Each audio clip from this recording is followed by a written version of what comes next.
Bonsoir, alors ce soir je fais une vidéo, c'est un petit peu tard mais j'avais envie de la faire cette vidéo et puis les jours passent donc du coup je me suis dit allez on se lance ce soir. Alors ce soir je fais une vidéo santé, je vais parler d'un thème, d'un problème de santé que j'ai qui est le psoriasis. Alors j'ai tout d'abord pas confirmation que c'est un psoriasis mais c'est très probable maintenant, je le ressens maintenant, je le ressens. J'ai consulté une dermatologue l'année dernière et puis elle m'avait parlé de psoriasis palmoplantaire, quelque chose comme ça, psoriasis palmoplantaire, en gros qui toucherait les mains et les pieds. Et puis voilà, c'est la première dermatologue que j'ai vue. Et puis voilà, elle n'a pas voulu me revoir, je ne sais pas pourquoi. Suite à ça, elle m'a pas redonné rendez-vous. C'était un contact froid, donc j'ai pas trop compris. Je me dis quand même avec ce que j'ai, je comprends pas que j'ai pas de suivi quoi. Donc t'en parles à ton médecin traitant. Et puis finalement j'ai appelé sa consoeur. C'est-à-dire que dans cette clinique d'Angoulême, voilà, ils sont au moins deux, mais je pense qu'il y en a trois dermatologues, mais ils sont au moins, enfin il y a au moins deux femmes, j'ai repéré deux femmes, mais je me trompe peut-être. En fait, il y a deux, trois dermatologues, donc j'en ai vu un l'année dernière, qui voilà, avec lequel le courant n'est pas vraiment passé, on va dire. Donc cette année, j'ai pris rendez-vous avec une autre femme dont j'ai plus ou moins entendu parler, voilà, comme quoi, voilà, ce serait une bonne dermatologue. Donc du coup, aujourd'hui, je suis suivie par cette dame qui a fait un prélèvement de peau au niveau de ma jambe. Elle a fait le prélèvement de peau le 14 février 2022, c'est-à-dire il y a à peu près 2 mois de ça.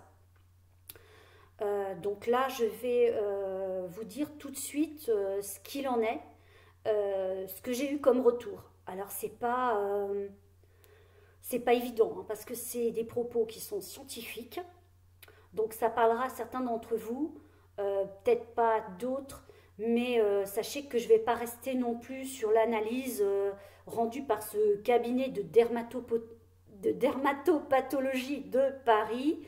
On va regarder le compte-rendu parce que c'est difficile de ne pas en parler, mais en même temps, voilà, je vais essayer de vous dire l'essentiel parce que, voyez, moi j'ai reçu le compte-rendu, voilà.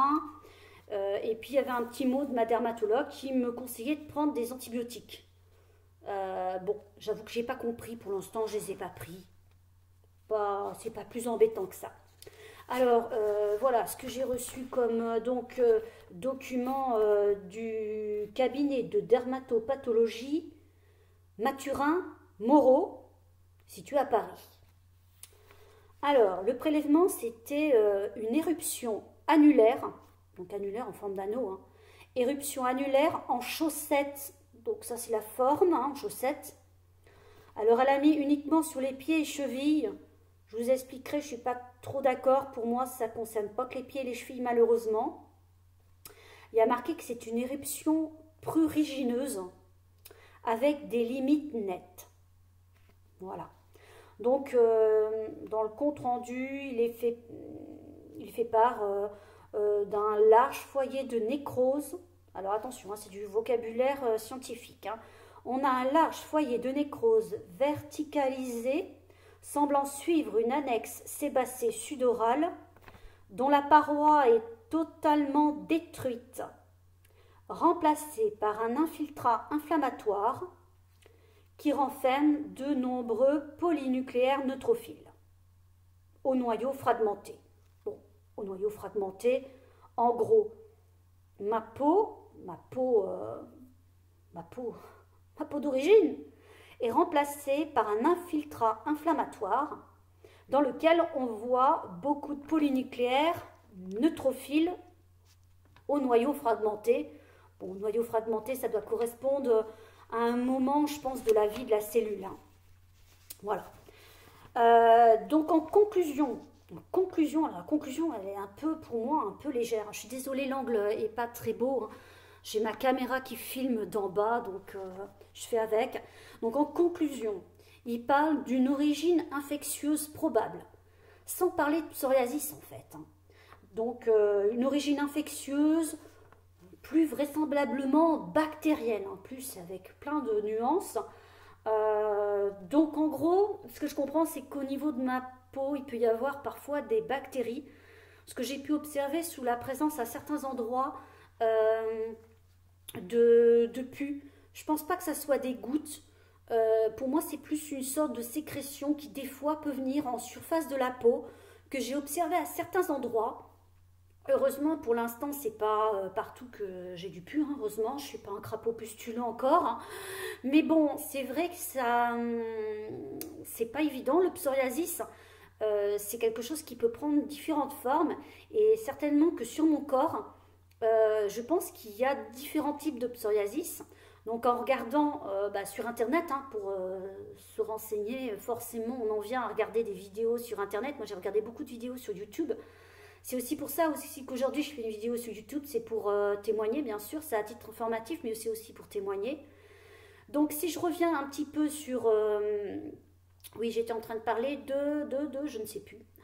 Je ne sais plus.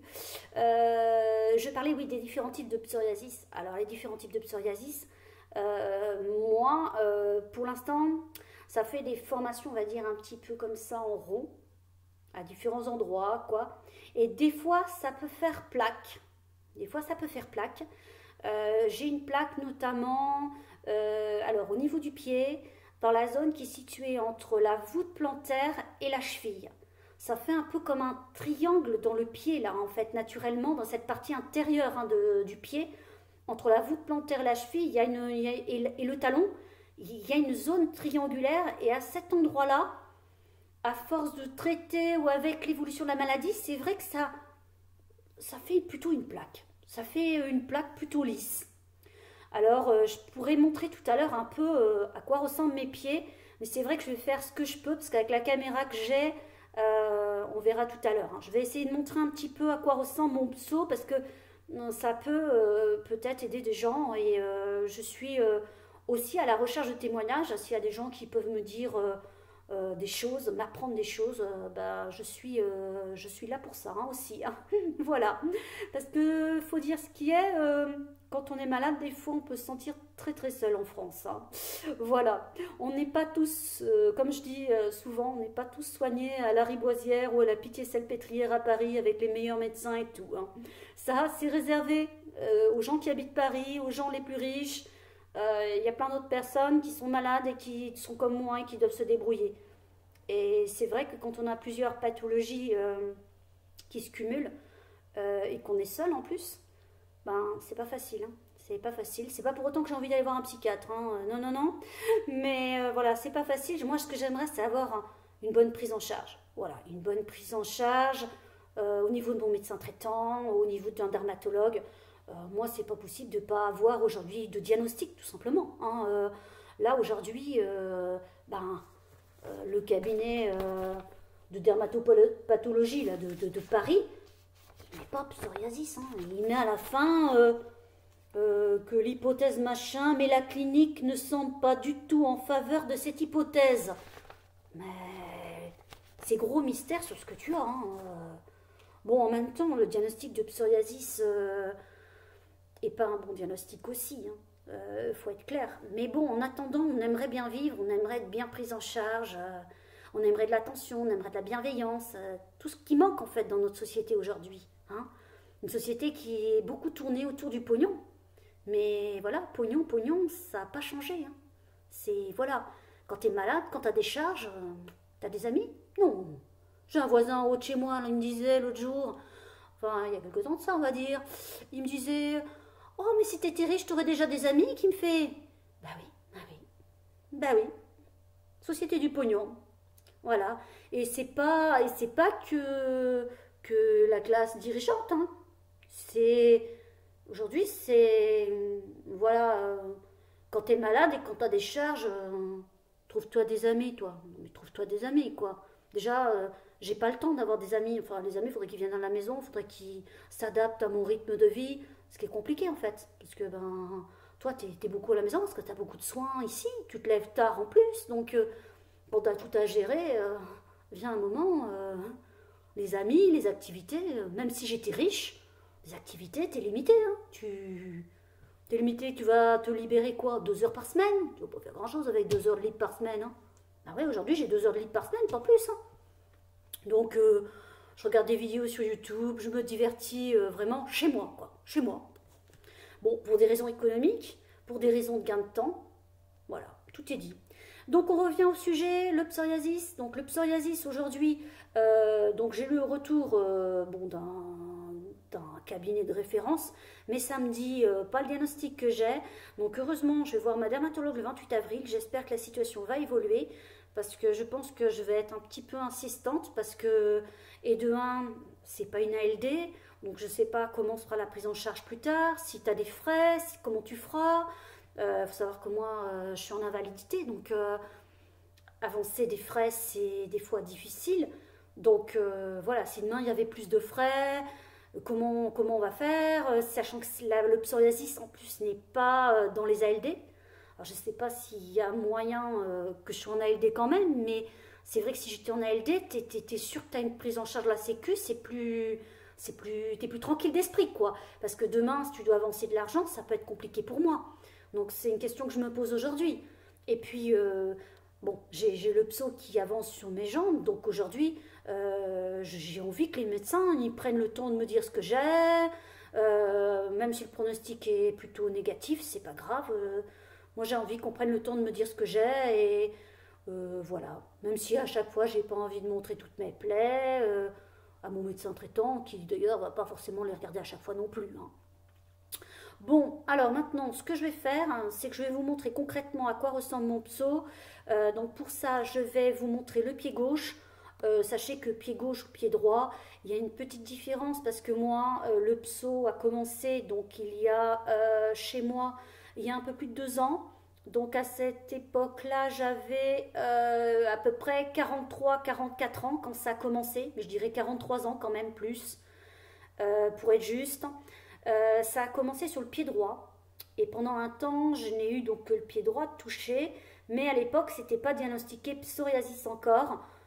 On m'avait dit des choses, différentes choses à l'époque, et puis quand ça s'est étendu, après, j'ai rencontré un pharmacien qui m'a dit « Oh là là, ça, c'est pas de l'eczéma, madame. Hein. » Voilà. Enfin, il m'a dit « C'est de l'eczéma. » Enfin, voilà. Il était très doux, mais bon, ça m'a permis de comprendre que c'était autre chose, quoi. Voilà. Parce que moi, je me promenais avec mon pied un peu tout rouge, tout chou-fleur, quoi. Parce que voilà, moi, j'ai une présentation beaucoup de psoriasis qui, aujourd'hui, est en forme un peu arrondie. Donc, c'est pour ça que je dis ça fait un peu chou-fleur. Donc je vous le montre tout de suite sans essayer, enfin en essayant de vous montrer mon pied, sans arrêter la vidéo, bien sûr. Alors on y va avec le pied gauche. Donc là on va montrer, hop, hop, hop. Ça c'est la partie extérieure. Voilà. Ça c'est la partie donc extérieure, ça ressemble à ça. Donc il faut imaginer que c'est rouge en fait. L'écran ne rend pas bien, mais c'est rouge, hein. C'est inflammatoire, il faut imaginer que c'est rouge. Donc voilà, là on a à peu près vu, voilà, dessous le pied pour l'instant, ce n'est pas localisé à cet endroit-là, c'est-à-dire j'ai la chance que le pso ne soit pas arrivé sous le pied pour l'instant. Après, peut-être que le pso est arrivé au niveau du talon, parce qu'au niveau du talon, j'ai des crevasses. Après, il y a des années où j'avais des crevasses que l'hiver et pas l'été. Il faut savoir qu'au niveau de ces extrémités, de mes pieds, j'ai un problème aussi circulatoire l'hiver. C'est-à-dire en cette saison, là, il fait pratiquement, je ne sais pas combien il fait dans la pièce, mais là, maintenant, il fait 18, 19, peut-être même 20. Donc, en fait, il ne fait pas froid. Donc, mes pieds, en général, voilà, mon pied, c'est pas facile à montrer, hein, voilà. Mon pied l'été, j'ai pas de problème circulatoire, mais l'hiver, vu que je chauffe pas, on voit bien hein, derrière, ça te remonte sur la jambe. C'est pour ça que moi aujourd'hui, franchement, c'est juste pas possible que t'aies pas de diagnostic. Là, ça commence à me, enfin, diagnostic ou officialiser le truc, quoi. Ça devient vraiment pénible. Donc j'essaie de pas arrêter la vidéo tout en montrant mon pied. Hop, hop, hop. Faut pas que j'appuie n'importe où. Voilà. Alors sur ce côté de c'est toujours le pied gauche, mais sur la partie intérieure, Donc le petit chose qu'on voit un peu violette là, c'est un peu ce qui reste suite au prélèvement de peau. Elle m'avait fait le petit prélèvement de peau là. Donc le prélèvement de peau c'était 1 cm sur 1 cm, enfin c'était un carré d'1 cm sur 1 cm. Là il y a 2 mois que le prélèvement de peau a été fait et ça cicatrise pas très bien. Ici j'ai eu un petit point noir là vers là. Je pense que c'est une sorte de peut-être d'inflammation du follicule pileux, je sais pas trop. Ça faisait un petit point noir, peut-être que ça avait saigné en fait. Le petit point noir, je pense que c'était une croûte de sang. Et j'ai enlevé le petit point noir, hein, là ce soir, j'ai désinfecté. Et dessous, par contre, ça paraît un petit peu liquide. Donc là, ça c'était peut-être un petit peu infecté en fait. Un petit peu, un petit peu. Hein. Bon, j'ai désinfecté, il n'y a rien de bien terrible, mais voilà. Donc là, ce qui rend pas tellement à la caméra, hein, c'est que c'est rouge en fait. Hein. Là, on voit pas la couleur. Enfin, on voit un petit peu l'apparence du truc. Hein. Donc les peaux, ben ça c'est suite au traitement. Hein. Les gens qui ont du psoriasis me comprendront. Quand on traite au dermocorticoïde, ben, ça fait peler la peau. Et c'est assez terrible ça par contre, parce que c'est vrai on doit ensuite le lendemain enlever les peaux. Donc soit on les enlève à la main comme ça. Moi des fois j'utilise un gant en tissu. Mais honnêtement c'est embêtant parce que clairement on a beaucoup de peau. En fait on a beaucoup de peau à ramasser par terre. Hein. Je vais essayer de voir si je peux prendre une chaise. Oula. Est-ce que je peux prendre une chaise pour vous parler? Ouais, bah finalement, pas trop mal, allez. Ce sera peut-être plus confortable pour moi comme ça.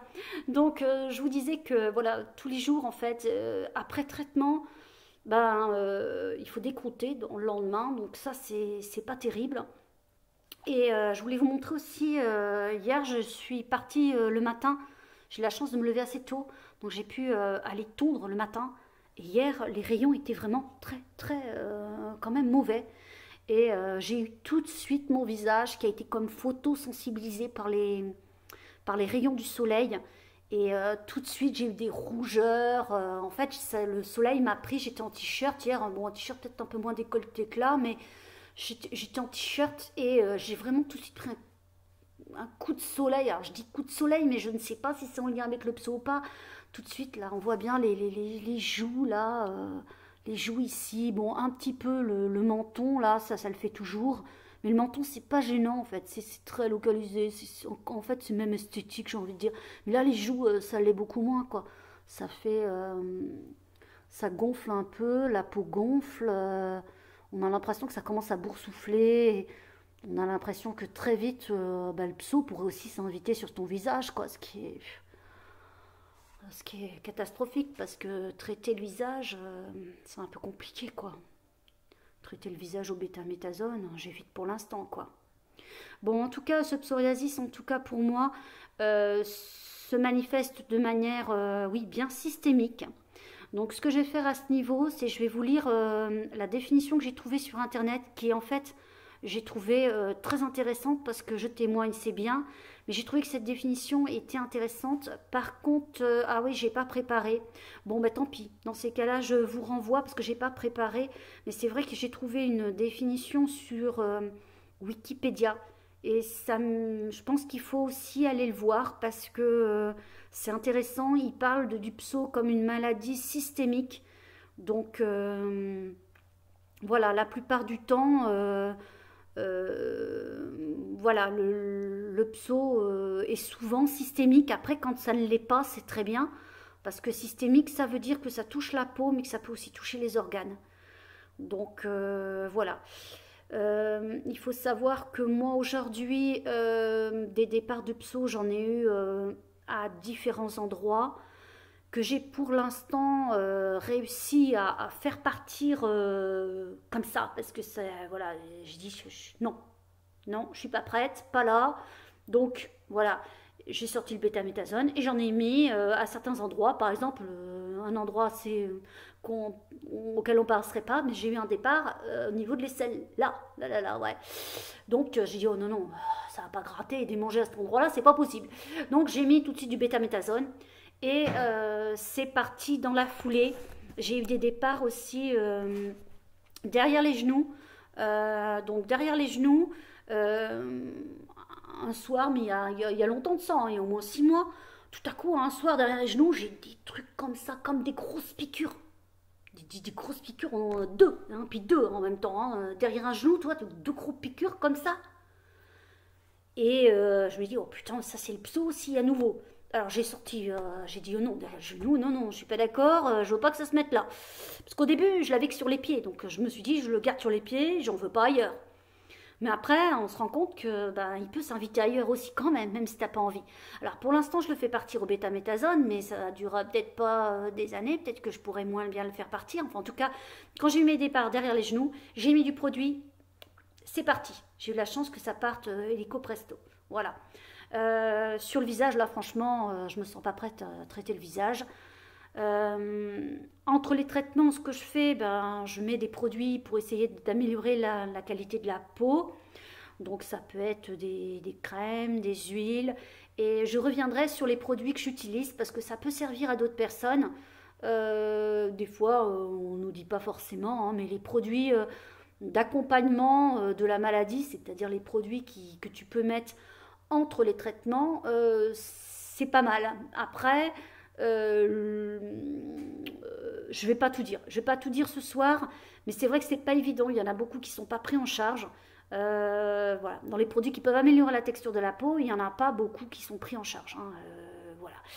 Donc c'est pas simple.